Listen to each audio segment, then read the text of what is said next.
Sir. देखो, chapter 2 से questions नहीं आते हैं ना, ऐसा दिखता है अपने को। लेकिन अगर आपका बेसिक क्लियर नहीं है तो आप कैसे इस एग्जाम को पास कर सकते हैं? तो बेसिक को डीप से समझने के लिए, यानी कि बहुत अच्छे से क्लियर करने के लिए, अपन चैप्टर 2 को ज्यादा फोकस कर रहे हैं। ठीक है, बड़ा चैप्टर है। ओके। तो आईडीआर, जीडीआर और एडीआर क्या है? ये Indian depository receipt, global depository receipt and American depository receipt. ये हमेशा क्वेश्चंस आते हैं यहाँ पे कभी कभी, है ना। मीन्स कुछ भी आ सकता है, आईडीआर, जीडीआर या एडीआर, इन तीनों में से बहुत बार आते ही है। तो डीआर्स क्या होता है? डीआर्स क्या है कि फिनेंशियल इंस्ट्रूमेंट है। वो क्या रिप्रेजेंट करता है? That represent share of foreign company. Foreign company बोल रहे हैं ना, इसका ये मतलब है कि मैं अपनी कंपनी जो डीआर है वो दूसरे देश में इशू करते हैं लोग। ठीक है। फॉरेन कंपनी मींस इंडिया में यूएस की कंपनी का कोई शेयर है, उसके अगेंस्ट मैं फिनेंशियल इंस्ट्रूमेंट जो इशू कर रहे हूं, उसको डिपॉजिटरी रिसिप्ट बोला जाएगा। ठीक है। देश receipt are traded in market of country where they issue. जहां पे ये इशूड होते हैं वहां पे ट्रेड होते हैं। ठीक है। और डिनोमिनेशन क्या होता है इसका? Local currency. मीन्स जिस कंट्री में ये इशू होंगे, जैसे यूएस में इशू किया गया तो डॉलर, इंडिया में इशू हुआ तो रुपीज, और क्या नाम है आपका, आपका ग्लोबल वाला जो है वो यूरोप में हुआ तो यूरोप की करेंसी। ठीक है। तो प्रोसेस सिंपल है इसका। ठीक है। Country where the DR are traded is not country of domicile of company. जहां पे डीआर ट्रेड होते हैं वो सेम कंपनी का डोमिसाइल नहीं होता वहां पे। ठीक है। तो प्रोसेस क्या है इसको थोड़ा समझिएगा, कि कंपनी और investor deliver a specific quantity of share. ठीक है। शेयर आपने डिलीवर किया टू अ डिपॉजिटरी, यूजली कौन होते हैं? फॉरेन बैंक, जहां से उनको डीआर इशूड होता है और ट्रेड होता है। ठीक है। डिपॉजिटरीज क्या करते हैं? इक्विटी शेयर्स को in its custodian account in the country, वहां पे प्लेस प्लेस कर देते हैं। ठीक है। और उसके अगेंस्ट सर्टिफिकेट जो इशू होता है उसको डिपॉजिटरी रिसिप्ट कहते हैं। मीन्स मैंने शेयर जमा करा दिया डिपॉजिटरी को। ठीक है। उसने क्या किया? कस्टोडियन अकाउंट जिस कंट्री का वो डोमिसाइल है वहां पे उसने प्लेस कर दिया। उसके अगेंस्ट जो रिसिप्ट इशू हुई उसे डीआर कहते हैं। ठीक है। If issuing company is the one that deliver the security and initiate the process, issuing company अगर डिलीवर कर रही है सिक्योरिटीज और इनिशिएट कर रही है प्रोसेस, तो डीआर को बोलेंगे स्पॉन्सर्ड डिपॉजिटरी रिसिप्ट, स्पॉन्सर्ड। और वो लिस्ट भी होता है एक्सचेंज में ऑफ द कंट्री जहां पे डीआर इशू किया गया है। ठीक है। और कंपनी जो चाहती है उनके डीआर लिस्टेड हो तो उनको लिस्टिंग के और should compile with all listing requirement. अगर आपको लगता है कि आपका डीआर इशूड होना चाहिए, लिस्ट होना चाहिए, तो आपको उस कंट्री के जो रूल रेगुलेशंस है, लिस्टिंग रूल रेगुलेशन, उसको फॉलो करना पड़ता है। ठीक है। यहाँ पे इशूइंग कंपनी दे रही है ना, डिलीवर कर रही है सिक्योरिटीज। लेकिन if the share are deliver by the investors, अगर शेयर को इन्वेस्टर के द्वारा डिलीवर किया जाए तो उस डीआर को अनस्पॉन्सर बोलते हैं। ठीक है। वो मार्केट में ट्रेड नहीं होता, स्टॉक एक्सचेंज में। वो ट्रेड होता है ओनली ओटीसी मार्केट में, जहां पे रेगुलेटरी रिक्वायरमेंट भी कम है। ठीक है। ये बहुत बहुत इंपॉर्टेंट पॉइंट है। ठीक है। डीआर के दो टू वे फंजिबिलिटी होती है, subject to regulatory provision of country involve. ठीक है। टू वे फंजिबिलिटी का मतलब है कि इक्विटी शेयर जो इशूड हुए कंपनी के, ठीक है, can be bought in its market. ठीक है। और convert into DR to be traded in foreign market. ठीक है।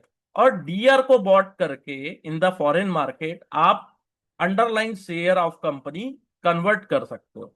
तो दोनों तरफ से है कि आप डीआर डीआर बाय किए और उसको अंडरलाइन शेयर्स में कन्वर्ट करा लिए, या अंडरलाइन शेयर्स बाय किए और उसको फॉरेन करंट कंट्रीज में डीआर में कन्वर्ट करा लिए। ठीक है। Indian companies are permitted to raise equity capital in foreign currency in the form of ordinary equity shares through depository receipt.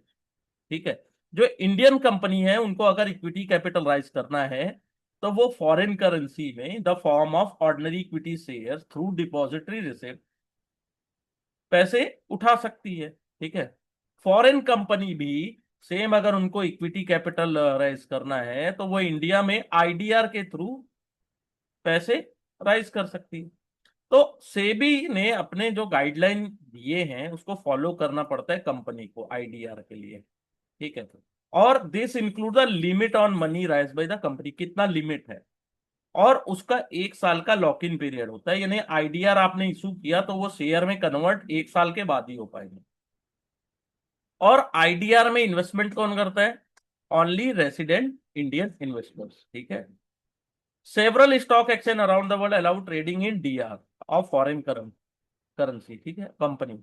ठीक है, तो कुछ इंपॉर्टेंट जो है, जो जीडीआर होता है वो मल्टीपल कंट्रीज में ट्रेड होता है। ठीक है, तो अमेरिकन कम एडीआर क्या होता है? अमेरिकन डिपॉजिटरी रिसिप्ट, देश depository receipt issued and trade in USA. लेकिन वो कंपनी कौन सी होती है? Non US company.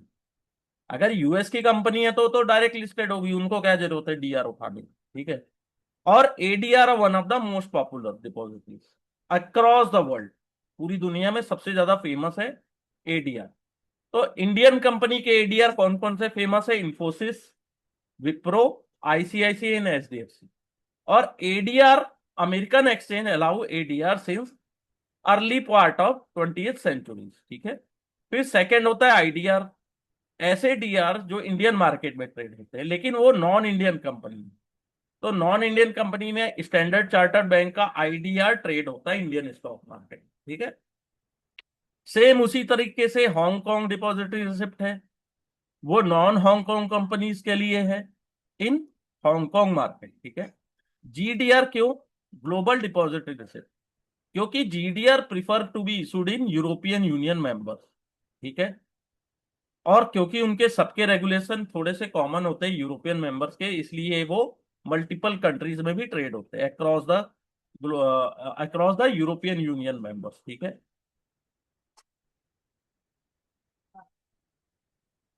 नेक्स्ट है the company use share are traded as DR get a wider investor based on international market. अब क्या होता है डीआर इशू करने के फायदा क्या है कि केवल अपने देश के मार्केट में नहीं, बाहर भी वो ट्रेड कर सकते हैं। ठीक है, तो उसका फायदा क्या है कि इन्वेस्टर बहुत ज्यादा मिल सके ना, दूसरे देश में भी आपको इन्वेस्टर्स मिल जाएंगे कहीं ना कहीं। ठीक है, और investor in international market get invest in share of company that may otherwise be unable to do because of several restriction and administrative issue। ठीक है, और holding DR give investor the right to dividend and capital appreciation. ठीक है, लेकिन अभी उनको voting right नहीं मिला है, और वोटिंग राइट अभी कंसिडरेशन में है सेबी के एट प्रेजेंट। ठीक है, नेक्स्ट इंपॉर्टेंट है, देखो ये डीआर समझना बहुत जरूरी है, डिटेल में पढ़ लेना, बहुत इजी। ठीक है, बहुत इजी। ठीक है, डीआर डीआर डीआर वर्ड आने से कुछ नहीं होता है, एक बार और रिवाइज करिएगा और अच्छे से समझ में आ जाएगा। ठीक है, लेकिन इसको रिवीजन अच्छे से कर लेना अगर आप फर्स्ट टाइम एडीआर जीडीआर या आईडीआर पढ़ रहे हैं तो, क्योंकि थोड़ा बहुत कंफ्यूजन होता ही है। ठीक है, मैंने जितनी सिंपल भाषा में कोशिश किया ऐसा मैंने समझा दिया आपको। ठीक है, और अगर नहीं आए तो अगले क्लास में पूछ लेना मुझसे फिर से। ठीक है, foreign currency convertible bond, foreign currency FCCB क्या होता है? फॉरेन करेंसी का बॉन्ड है, यूजली डॉलर में होता है। ठीक है, डेप्ट सिक्योरिटीज कन्वर्टेबल होते हैं, issued by company in international market. ठीक है, convertible with one difference that देश जनरली ऑप्शनली कन्वर्टेबल, ऑप्शनली ही रहता है ना, ऑप्शन है, आप होना चाहो तो ठीक है, नहीं होना चाहो तो भी ठीक है। ठीक है, in different denomination under guideline as defined by RBI. FCCB को गाइडलाइन कौन देता है? आरबीआई। ठीक है, the payment and repayment of principal on this bond in foreign currency, payment repayment principal का फॉरेन करेंसी में होगा। One conversion of instrument happen in equity, dividend is paid in Indian rupees. अगर equity में convert हो गया तो Indian rupees में dividend मिलेगा। और जो भी करेंसी रिस्क होगा वो इन्वेस्टर के पास होगा। और एफसीसीबी को रेगुलेट करती है RBI under FEMA, foreign exchange management act. ठीक है। और the issue of FCCB and ordinary share का जो भी गाइडलाइन है through depository receipt mechanism 1993 lay down the guideline of such issue. ठीक है, इसको भी देख लेना, आता है, बहुत बार आता है क्वेश्चन। फिर इक्विटी लिंक डिबेंचर्स होता है। ये फ्लोटिंग रेट डिबेंचर्स और डेब्ट इंस्ट्रूमेंट होता है जिसका इंटरेस्ट बेस्ड होता है कि इक्विटी असेट जैसे निफ्टी 50 सेंसेक्स वो कैसा परफॉर्म कर रही है, या कोई इंडिविजुअल स्टॉक या customise basket of individual stock कितना रिटर्न दे रहे हैं, उनके अकॉर्डिंग इनका जो रेट होता है वो डिसाइड होता है। ये फ्लोटेड रहता है ना। ठीक है। Issuer of bond invest in predetermined part of principal amount collected in fixed income security. क्या करते हैं ये बॉन्ड में? ठीक है, जो प्रोवाइड करता है प्रिंसिपल प्रोटेक्शन है। ठीक है। और जो रिमेनिंग अमाउंट रहता है ना उसको ऑप्शन बाइंग कर में ये इन्वेस्ट करते हैं, है ना, जिससे उनको अच्छा रिटर्न मिलता है। तो these instrument are generally structure in a way to give full capital protection. Capital protection दे रहे हैं, लेकिन इसका ये मतलब नहीं है कि इसमें क्रेडिट रिस्क बिल्कुल नहीं है। ठीक है। इसमें still carry credit risk according to rating by credit rating agency. तो इनको रेटिंग कौन करता है? Credit rating agency. ठीक है। और इस टाइप के जो बॉन्ड होते हैं ये typically use such as instrument for rising debt finance और इन्वेस्ट इन कैपेक्स। ठीक है। और जो कैपेक्स से लेफ्ट आउट अमाउंट जो एक्सट्रीमली बहुत कम रहता है उसको वो लोग ऑप्शन बाइंग में यूज करते हैं, buying the option to benefit the upside potential of equity security. Same ऐसी कमोडिटीज का होता है। कमोडिटीज लिंक डिवेंचर्स में गोल्ड एंड सिल्वर दो यूज किए जाते हैं। ठीक है। नेक्स्ट होता है मॉर्गेज, एमबीएस एंड एबीएस। ठीक है। ये डेप्ट इंस्ट्रूमेंट होते हैं issued by institution against the receivable and cash flow. तो होम लोन को एमबीएस बोलते हैं, mortgage back securities. Auto loan होता है, रेंट रिसीवेबल होता है, क्रेडिट कार्ड होता है। ठीक है। और cash flow accruing from this asset are used to meet the interest and principal repayment obligation of the bond. ठीक है। तो इसमें क्या क्वेश्चन आ सकते हैं कि एमबीएस में क्या है? MBS means home loan. ठीक है। मॉर्गेज बैक सिक्योरिटीज कौन इशूड करता है? इंस्टीट्यूशंस जो इसके अगेंस्ट रिसीव करते हैं, और कैश फ्लो उनको जनरेट होता है जैसे होम लोन में, ऑटो लोन में। ठीक है। तो ये न्यू इनोवेशन है, फिनेंशियल इनोवेशन है। ठीक है। अब जो सबसे इंपॉर्टेंट है नेक्स्ट जो है आरईआईट्स और इनवाइट। ठीक है। रियल एस्टेट इन्वेस्टमेंट ट्रस्ट और इंफ्रास्ट्रक्चर इन्वेस्टमेंट ट्रस्ट। ठीक है। ये इन्वेस्टमेंट व्हीकल होते हैं, pool money from various investors. Investor से कलेक्ट किए पैसे और revenue generating real estate project या इंफ्रास्ट्रक्चर प्रोजेक्ट में इन्वेस्ट कर दिए। ठीक है। और ये जो व्हीकल्स है as a form of trust formed होते हैं ना, और these unit to the investor to raise money, enjoy इनमें फेवरेबल टैक्स ट्रीटमेंट भी मिलता है अगर ये नेसेसरी रेगुलेशन को फॉलो अप करते हैं। ठीक है। अब इसमें क्या रेगुलेशन है कि आर राइट्स में रियल एस्टेट इन्वेस्टमेंट ट्रस्ट में 80% असेट्स आपको रियल एस्टेट असेट्स में इन्वेस्ट करना है या हेल्ड करना है। और इंफ्रास्ट्रक्चर इन्वेस्टमेंट ट्रस्ट में क्या है? 90% ऑफ यूनिट कैपिटल वो रेवेन्यू जनरेटिंग इंफ्रास्ट्रक्चर प्रोजेक्ट में इन्वेस्ट कर रहा है। ठीक है। देखो ये 80 और 90 का जो फंडा है इसको याद रखना। 80 यानी कि राइट, और 90 माने इन्वेस्टमेंट ट्रस्ट। ठीक है, इंफ्रास्ट्रक्चर इन्वेस्टमेंट ट्रस्ट। 80 यानी रियल एस्टेट इन्वेस्टमेंट ट्रस्ट। और दोनों के केस में, राइट और इनवाइट्स में, 90% जो पैसे होते हैं, जो आपको पैसा जो डिस्ट्रीब्यूटेबल कैश फ्लो होता है वो यूनिट होल्डर को डिस्ट्रीब्यूट किया जाता है एज अ डिविडेंड, या जो डिविडेंड बोल लो, लेकिन आपको वापस मिल जाएगा 90% of distributable surplus cash flow. ठीक है, जो आपके पास कैश फ्लो सरप्लस में पड़ा हुआ है वो आपको डिस्ट्रीब्यूट किया जाएगा। ठीक है। ये भी बहुत बहुत बहुत इंपॉर्टेंट है। ठीक है। देखो चैप्टर 2 बहुत से लोग इसलिए छोड़ देते हैं कि 2 नंबर के क्वेश्चन आते हैं, और मैं इसलिए पढ़ाता हूं कि मुझे पता है कि अगर चैप्टर 1, 2 और 3 को मैंने अच्छे से नहीं पढ़ा है तो जो न्यू स्टूडेंट हैं जिन्होंने जस्ट अभी अ, तैयारी शुरू की है या फिनेंस में ज्यादा यानी कि जस्ट अभी कदम रखा है, तो उनके लिए बहुत इंपॉर्टेंट है चैप्टर। और जनरली अगर कोई एक्सपीरियंस भी है, आप लोगों में से बहुत से लोग एक्सपीरियंस भी हैं, लेकिन क्या होता है कि अपने को थ्योर टेक्निकल पार्ट पता है, ठीक है, टेक्निकल में जो प्रैक्टिकल चीजें मार्केट में हो रही है बहुत कुछ पता रहता है, लेकिन थ्योरेटिकल चीजें क्या है, तो थ्योरेटिकल भी थोड़ा अपना रिवाइज हो जाता है। ठीक है, तो प्लीज इस दो चैप्टर 2 और 3 को हल्के में मत लीजिएगा।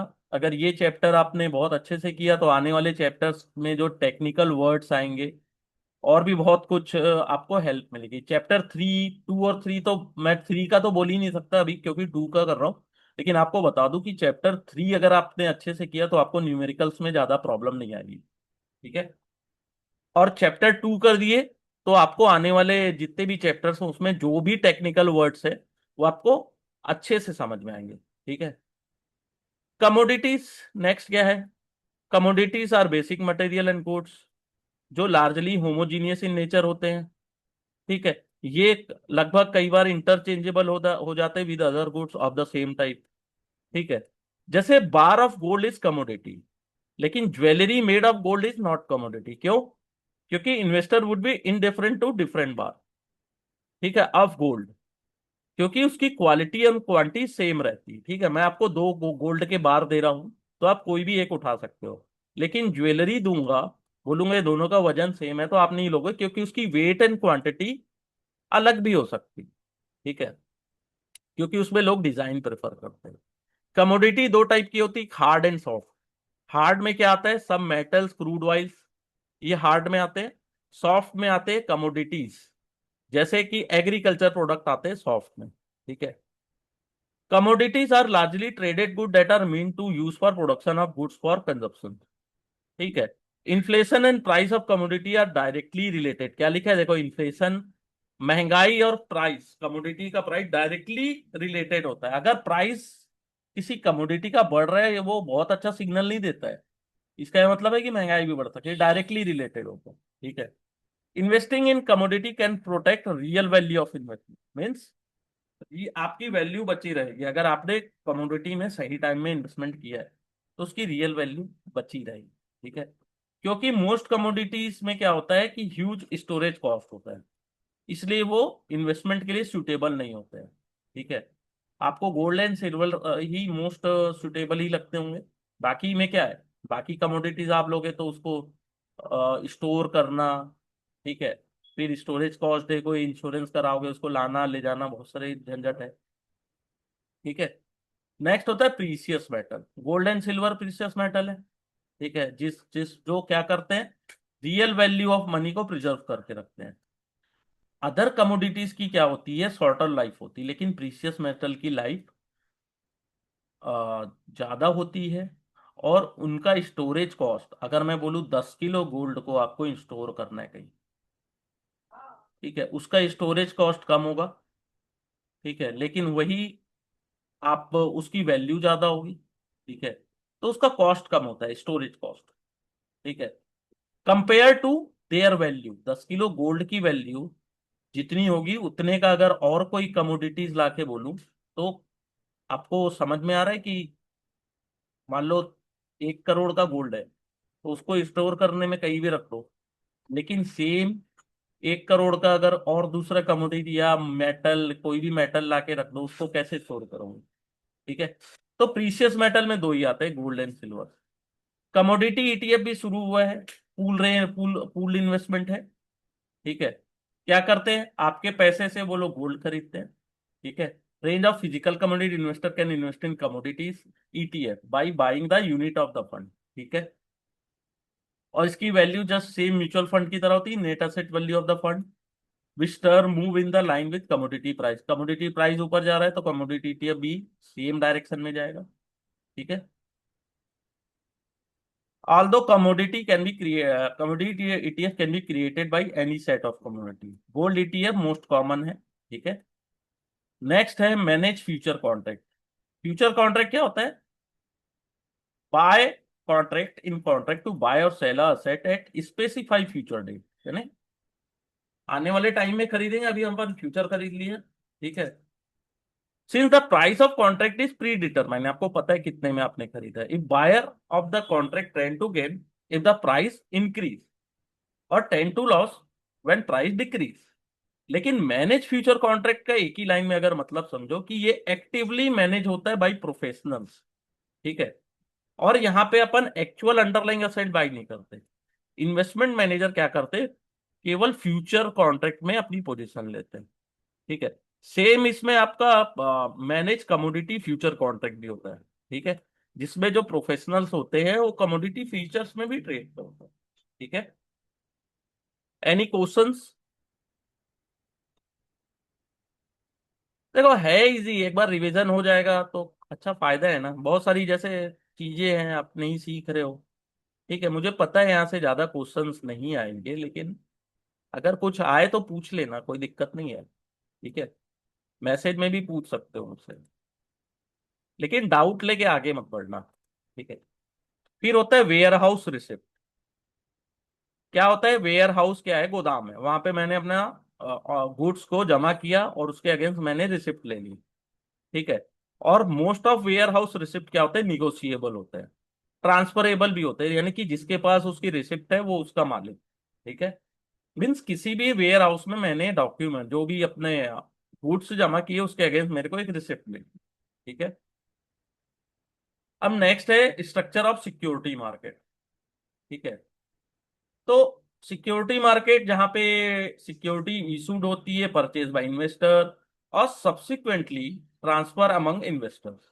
ठीक है, एक बायर एक सेलर है, यानी कि एक इन्वेस्टर से दूसरे इन्वेस्टर के पास ही जाए। ठीक है। तो security market has two interdependent and inseparable segment. पहला होता है प्राइमरी। प्राइमरी मार्केट में क्या होता है? फ्रेश सिक्योरिटीज इशू होती है, are issued in the market. ठीक है। Primary market also called new issue market, जिसको आईपीओ भी बोलते हैं, is the where issuer raise capital by issuing security to investor. Secondary market क्या होता है? जहां पे ऑलरेडी ट्रेडेड, यानी कि ऑलरेडी इशूड सिक्योरिटी ट्रेड होती है। जो पुराने इन्वेस्टर होते हैं वो एग्जिट कर लेते हैं, जिनको लगता है कि ठीक है प्रॉफिट हो गया या जो भी लॉस हो गया निकल तो लिए। लेकिन न्यू इन्वेस्टर क्या करते हैं? ऑलरेडी एग्जिस्टिंग सिक्योरिटीज को भी बाई करते हैं। क्या होता है कि किसी को आईपीओ मिला, किसी को नहीं मिला, तो दोनों है, जिसको मिला वो एग्जिट लेगा, जिसको नहीं मिला वो एंट्री लेगा। The primary market facilitate creation of financial assets. ठीक है। सेकेंडरी मार्केट फैसिलिटेट देना मार्केटेबिलिटी ट्रेडेबिलिटी। ठीक है। इंटरडिपेंड और इनसेपरेबल। ठीक है। अब देखो वे ऑफ इशू सिक्योरिटीज, ये सभी को पता होगा क्योंकि आज के डेट में आईपीओ में बहुत सारे लोग एक्टिव हुए। ठीक है। आजकल उसको भी कुछ नए टाइप से लोग ट्रेड करते हैं, आई डोंट नो कैसे कर लेते लोग। लेकिन प्राइमरी मार्केट क्या होता है? वे टू इशू सिक्योरिटीज, तो प्राइमरी मार्केट के थ्रू होता है। Primary market use by company, company यानी issuer, for raising fresh capital from investors. ठीक है। प्राइमरी मार्केट ऑफर में भी पब्लिक, पब्लिक ऑफरिंग भी हो सकता है और offer to group of investor, या प्राइवेट प्लेसमेंट प्रोग्राम में भी हो सकता है। द शेयर ऑफर में भी new share issued by company. ठीक है, या तो नए इशू या ऑफर फॉर सेल भी होता है। ठीक है। ओएफएस जिसको बोलते हैं ना, आपने अगर पढ़ा होगा ओएफएस आया था अभी किसी पब्लिक सेक्टर कंपनी का, तो ओएफएस। ठीक है। जहां पे बड़े लार्ज इन्वेस्टर या इन्वेस्टर्स, एक इन्वेस्टर या इन्वेस्टर्स, वो अपने पोर्शन को ऑफर करते पब्लिक। ठीक है। तो पहला होता है पब्लिक इशू। ये किसको इशू होता है? मेंबर ऑफ पब्लिक, कोई भी इन्वेस्ट कर सकता है। ठीक है। इसको रिटेल इशू भी बोलते हैं। ठीक है। IPO, initial public offer. Initial public offer से और IPO is the first sale of corporate common share to the investor. ठीक है। यानी कि पहली बार कॉर्पोरेट शेयर्स किसी भी कंपनी का है वो कॉमन लोगों को सेल किया जा रहा है। द मेन पर्पस क्या होता है? कि राइज इक्विटी कैपिटल। और क्यों? For further growth of the business. केवल ये एक लाइन लिखा है, लेकिन कई बार ऐसा नहीं है कि फर्दर ग्रोथ के लिए ही आईपीओ है। कई बार क्या होता है कि जो पुराने इन्वेस्टर्स हैं वो एग्जिट करने के लिए भी करते हैं। इसको पढ़ना कभी अगर आप आईपीओ में इंटरेस्टेड हो, तो बहुत बार लिखा भी रहता है। ठीक है। कई लोग अपने स्टेक को लिक्विड भी करना चाहते हैं, जैसे अगर आपने पढ़ा होगा एलजी का। ठीक है, उसको पढ़िएगा एक बार। एलिजिबिलिटी क्राइटेरिया क्या है? वो डिफाइन कौन करता है? SEBI. Minimum requirement regulation, net tangible asset, profitability, network. Company के लिए, ठीक है। और कितने टाइमलाइन में सिक्योरिटी इशूड होने चाहिए, और other mandatory listing of shares, requirement क्या है नेशनल स्टॉक एक्सचेंज में, ठीक है। और ऑफर क्या होना चाहिए डीमेट फॉर्म में, ठीक है। ये सब चीजें, पहली चीज की इशू किस में होना चाहिए, नेशनल वाइड स्टॉक एक्सचेंज, ठीक है। नेशनल वाइड लिखा है, एनएससी बीएससी कोई भी हो, नेशनल वाइड ऑफरिंग द, और डीमेट फॉर्म में। सेबी ने रेगुलेशन भी स्पेसिफाई किया कि 35% ऑफ शेयर वो एलोकेट होंगे रिटेल इन्वेस्टर्स को, जो लेस देन 2 लैक्स होता है, 2 लैक्स, इक्वल टू 2 लैक्स और लेस देन 2 लैख होते हैं retail investors.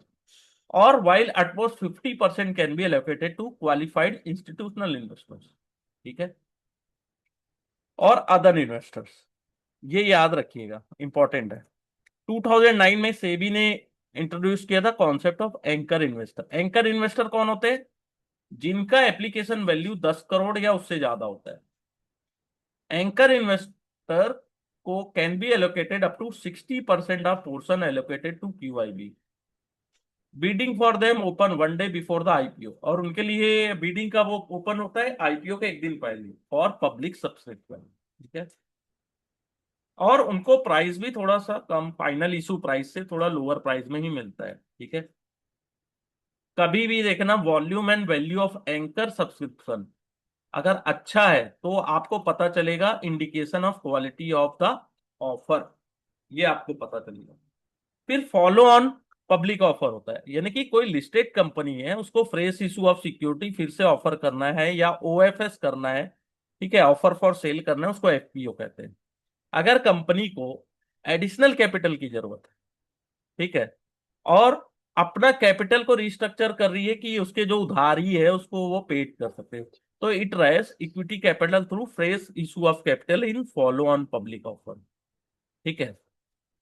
Follow on public offer वो ऑफर होता है, ऑफर फॉर सेल के थ्रू भी होता है, ठीक है। और वह which usually happen when necessary to increase the public share holding of the company. और ये तब भी होता है जब पब्लिक शेयर होल्डिंग कंपनी की रेगुलेटरी रिक्वायरमेंट के अनुसार मीट करनी हो, ठीक है। फिर होता है पब्लिक प्राइवेट प्लेसमेंट। इसका क्या मतलब है कि issue large quantity of share to selected set of investors, ठीक है। और selected shares issued under private placement 50 से ज्यादा नहीं होने चाहिए। और private placement can be in the form of qualified institutional placement, QIP और प्रोफेशनल अलॉटमेंट। प्राइवेट प्लेसमेंट 50 से ज्यादा नहीं होनी चाहिए। Qualified institutional placement is a private placement of share made by listed company और certain identified category of investor known as QIB. QIB में कौन कौन होते हैं, फाइनेंशियल इंस्टीट्यूशन, म्यूचुअल फंड या बैंक या कोई भी हो सकता है।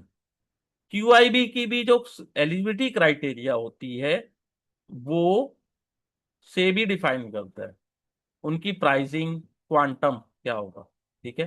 प्रिफरेंशियल शेयर अपन ने पढ़ा था कल, एक दो क्लास पहले, फिर से आ गया वो, ठीक है। बहुत सारी चीजें रिपीट होती है इस बुक में, बहुत सारी चीजें रिपीट होती है।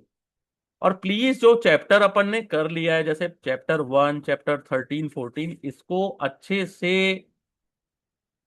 पढ़ते रहो, रिवीजन करते रहो, है ना। अगर एग्जाम निकालना है तो, अगर आप आने वाले यानी कि नेक्स्ट मंथ में आप एग्जाम देना चाहते हो तो प्लीज थोड़ा सा मेहनत ज्यादा करना पड़ेगा। प्रेफरेंशियल शेयर क्या होता है, preferential share means issue of specified security by listed issuer to any selected person और ग्रुप ऑफ पर्सन और प्राइवेट प्लेसमेंट बेसिस, ठीक है।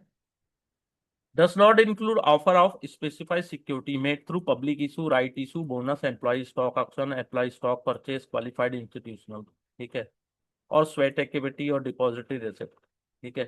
The issuer is required to compile with various provision और company act. Lock in period, अगर आपको मिल रहा है discount में भी मिल रहा है तो आपका लॉक इन पीरियड रहेगा। The requirement of SEBI regulation with respect to public issue do not apply to private placement, ठीक है। तो ये चीज याद रखिएगा, प्रेफरेंशियल शेयर्स डिटेल में पढ़िएगा, ठीक है।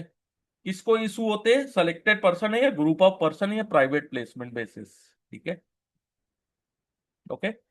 नेक्स्ट होता है, वेरी वेरी इंपॉर्टेंट है, अगर आप लोग एग्जाम दिए तो यहाँ आता है कई बार, राइट एंड बोनस इशू।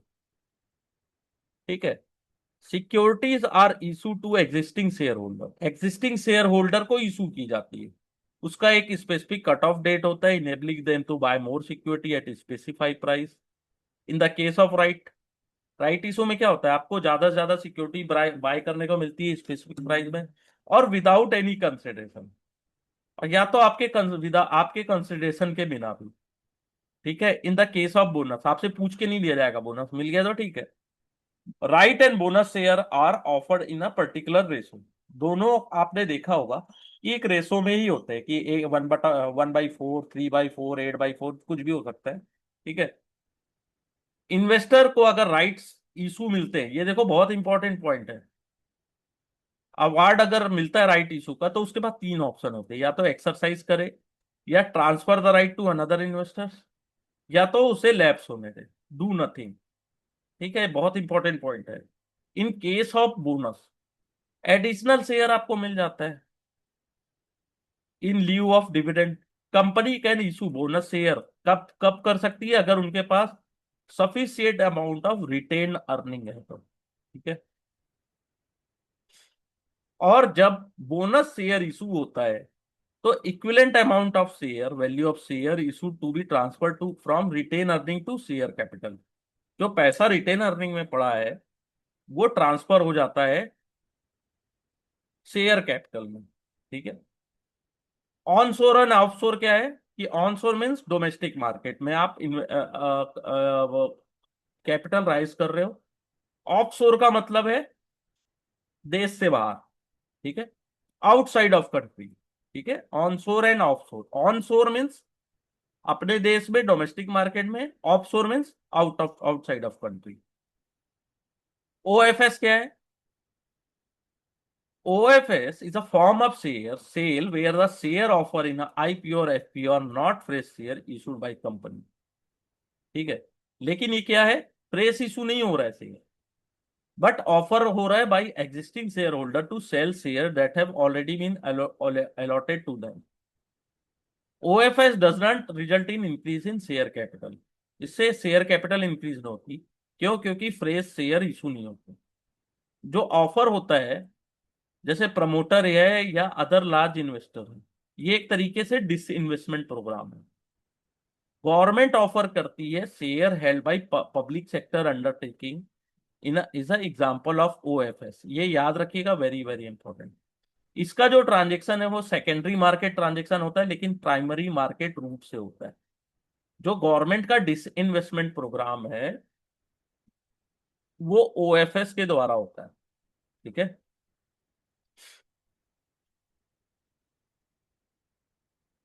फिर होता है स्वेट इक्विटी।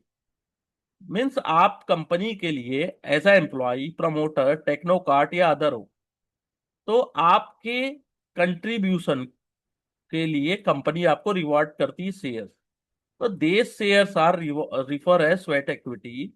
मीन्स आपको एज अ एम्प्लॉय मोटिवेट करना चाहती है, और टॉप मैनेजमेंट और अदर रेसिपिएंट जो वर्क कर रहे हैं in the interest of company, उनको मोटिवेट करना चाहती है। ठीक है, ये हेल्प करता है रिड्यूस द एजेंसी रिस्क या account of separation of management and ownership. ठीक है, इसका मेन पर्पस होता है, इज नॉट राइज कैपिटल। ठीक है, पैसे उठाना नहीं होता है, मोटिवेट करना होता है स्टाफ को, टेक्नो कार्ड को, या कोई भी हो सकता है, प्रमोटर्स को। और ये ट्रांजेक्शन में क्या होता है, न्यू शेयर्स इशू होते हैं, फ्रेश शेयर्स, ये भी आता है। फिर ESOP, ESOP, employ stock option scheme.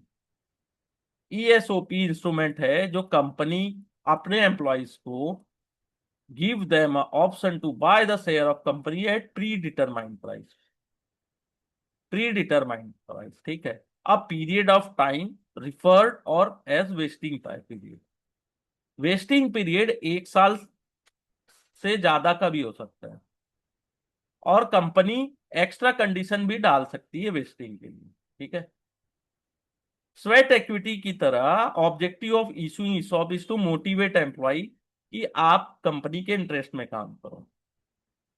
Employ को अगर फायदा तभी मिलेगा जब वो कंपनी को का जो शेयर प्राइस राइज हुआ, तो उसको अगर वो एक्सरसाइज करते हैं तो the company will have to issue share if employee choose to exercise the option. Company कब शेयर इशू करती है एम्प्लॉयज को? जब वो एक्सरसाइज करते हैं ऑप्शन को, यानी कि आपको शेयर दिया जा रहा है प्री डिटरमाइंड रेट प्राइस में, आपको लेना है तो आप यस ओके करो, ठीक है, नहीं है तो कोई बात नहीं, ठीक है।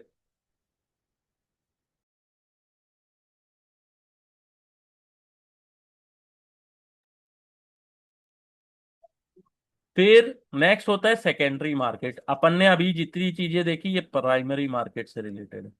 प्राइमरी मार्केट में क्या होता है? Issuer for raising fresh capital, investor through issue of security. Secondary market क्या होता है? उनको लिक्विडिटी प्रोवाइड करता है।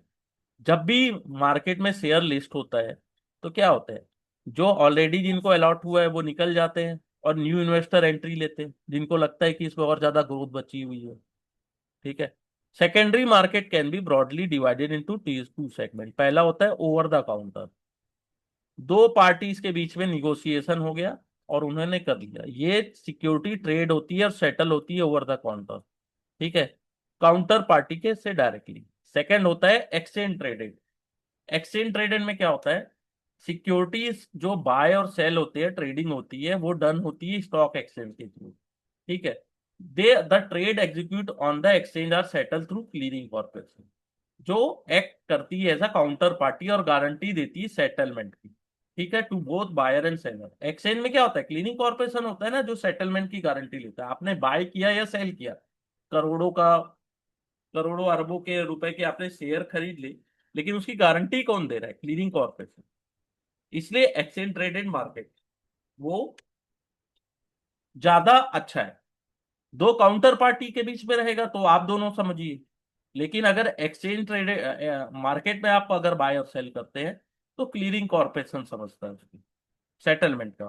ट्रेडिंग क्या होता है? Trading means buy formal contract to buy और sell security is term as trading. Trading दोनों तरीके से होती है, ओवर द काउंटर भी होती है और एक्सचेंज ट्रेडिंग भी होती है। स्टॉक एक्सचेंज में कैसे ट्रेड होता है? इलेक्ट्रॉनिक ऑर्डर मैचिंग सिस्टम होता है, ईओएमएस, जो इफिशियंट और स्पीडी एग्जीक्यूशन ऑफ ट्रेड दिलाता है अपने को, ठीक है।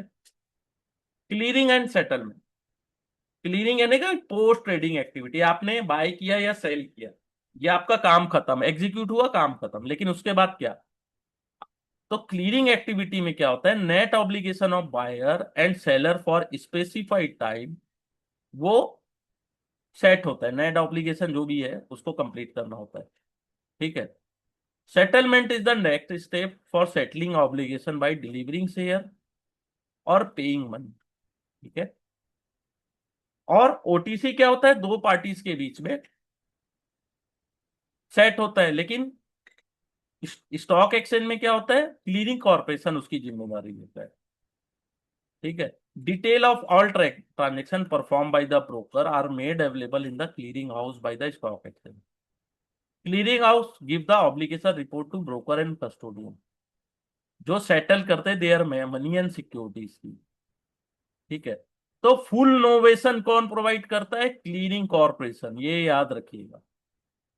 ये बायर टू एवरी सेलर होता है और सेलर टू एवरी बायर होता है as a clearing corporation.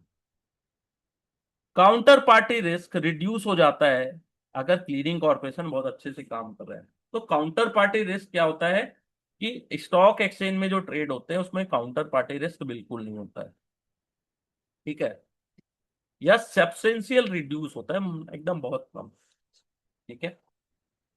Next है risk management. In OTC counter party are expected to take care of credit risk. अब आपने ओटीसी मार्केट में किया है तो आप समझो और सामने वाला समझेगा, लेकिन एक्सचेंज ट्रेडेड में सिर्फ फिर वही बात है कि क्लीयरिंग कॉर्पोरेशन पूरी गारंटी लेता है, ठीक है। अब trade to the counter party, दोनों बायर और सेलर की, ठीक है। This expose the clearing corporation to the risk of default by buyer and seller. To handle this risk clearing corporation charge.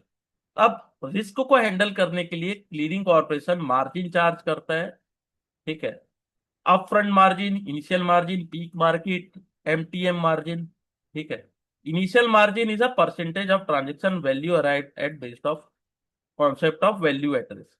Initial margin कैसे किस कॉन्सेप्ट किस यानी कि initial margin is the percentage of transaction, वो कैसे arrive होती है? Value at risk से।